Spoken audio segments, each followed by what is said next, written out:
Welcome back to AutoScoop with your host, Adam Goldfine. Welcome back to the show. My name is Adam Goldfine. If you're just joining us now, it's the first time you've ever seen the show, let me introduce AutoScoop to you and be the first one to welcome you. We are live at the Atlanta Auto Show. Normally you see us here on CW69 on Fridays from 10 to 11 and then again on Saturdays from 12 to 1. But we've got a very special show for you because it is a sneak peek night.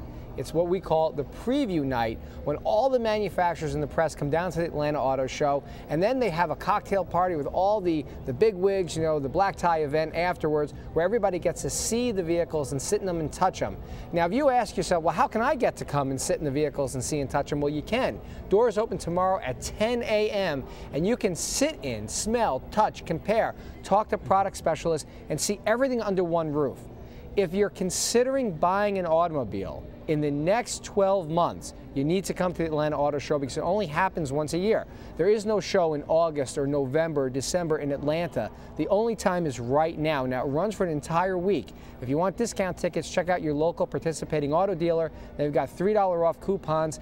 You can get as many as you want. Come on in and enjoy the show with your friends and family. But now I get the chance to talk to some of the folks that everybody wants to get up close and personal with. And you, Earl, are an extremely interesting gentleman, Earl Lucas, because you're a designer. Yes, sir. And so what's exciting is we get a chance to talk to some of the PR guys and some of the marketing guys. Yes. But how about the guys that actually sit down with the pencil and the clay and the whole deal? That's right. All right, That's so right, you're in charge of the 2010 Taurus. That's correct. 2010 Taurus, no doubt about it. That's almost like a dream come true, getting a chance to actually design an automobile. Well, I mean, and then getting the assignment of designing a flagship product like Taurus, it is a monumental task, and it was a dream come true, no doubt about it. All right, so here's what I first want to understand. You know, people, I think, maybe a little confused, okay? Yes. So I need you to help kind of clarify for us, right? Okay. So Taurus, it was historically #1 selling automobile in the United States, yes. right? Yes. And then it went through a little bit of a phase of like what happened to Taurus, and then it was brought back as the 500. That's right. And now we're back with Taurus. That's correct. Okay, so give me the inspiration, all right? Yes. You know, so like if I came to your studio and we're in Dearborn and I'm looking at your stuff, yes. What's on your wall? Well, designers take basically from life. I mean, there's all types of products that we interface with as consumers. We take from those things and just basically just society.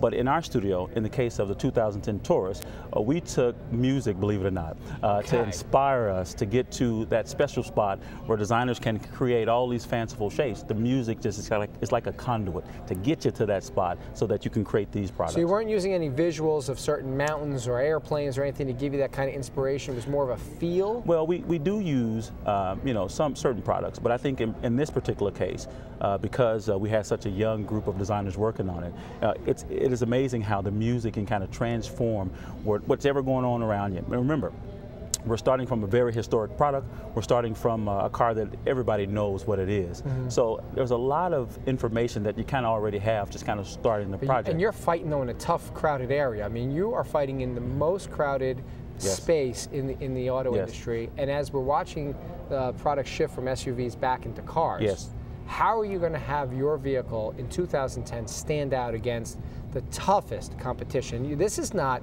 the lightweights or the middleweights or the welterweights. This is the heavyweight fight. Yes, and Ford Motor Company, of course, is up to the task because, as you mentioned, Adam, in '86 and '90, the Taurus was the best-selling car. So we have some history in this market.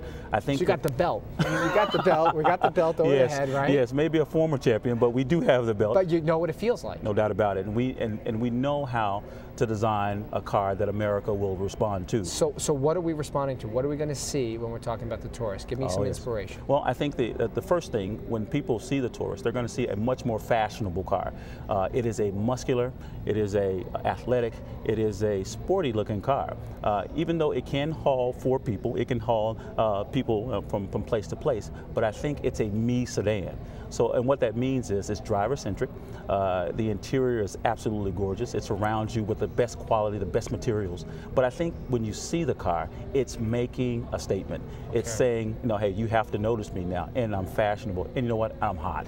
So that's what we were trying to do, and I believe we accomplished that with the 2010 Taurus. So how do you feel it would stack up, let's say, against you know, some of the competition, say a Chrysler 300. Well, the 300 is a formidable, you know, competitor, but we believe that it's a little square, it's a little boxy. But I think this car you're going to see is muscular. The shapes are all blended together.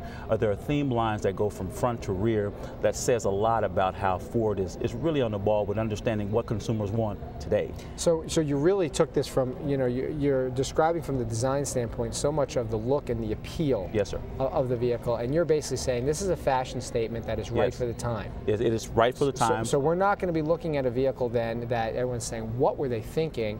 And all they did was kind of change some of the lights and a little bit of the chrome of the older vehicle. It's an all-new shape. But I think that the all-new shape on the exterior is complemented by a beautiful interior. And we're talking about, you know, shapes and forms that kind of relate the way it's almost as if nature kind of made it that way. And, you know, I want to talk to you about that a little bit because it's, you know, I get the chance to experience lots of different vehicles. And so often I'm like, you know what, car's a good-looking car. And then I get in it and I'm disgusted, yes, by some center stacks. I'm, yes, disgusted by some materials. And I kind of feel like, you know, when they have the product teams together, did the interior guy and the exterior guy, did they talk?